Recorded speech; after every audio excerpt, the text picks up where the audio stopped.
I said 12 months in this example that we keep talking about, but most banks don't even need 12 months for you to go and refinance that deed. I actually did a deal one time on I want to say it was 30 days owner financing. Here's why. I'm going to give you one last term and then we'll quit so we can go kill buck deers. The term that I'm going to give you is title seasoning.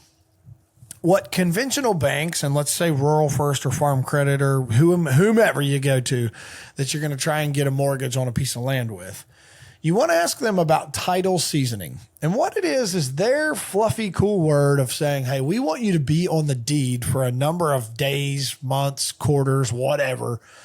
90 days is some of the most typical title seasoning that I've heard of, where we want your name to be on the deed for at least 90 days before we will refinance that property.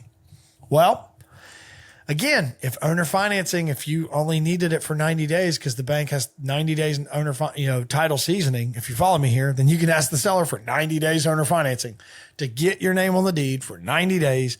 Then you can go refinance that loan. Obviously, I would not do 90. I would do 120 days at minimum just so that you can get it all closed out with your bank if they have 90 days title seasoning. But most banks now don't require title seasoning. So what does this mean, Tyler? Well, if the seller's like, sure, I'll do 120,000 on seller financing, but like I want you to refinance this as fast as you can. You can close that deal on a Monday, get the deed recorded, have the deed recorded on a Tuesday, go to the bank on Wednesday. No title seasoning. Here's the deed, Mr. Banker. I want to refinance this property. Boom, you can start that refinance. You can have that done in 30 days. You could probably have that seller financed out in 45 days.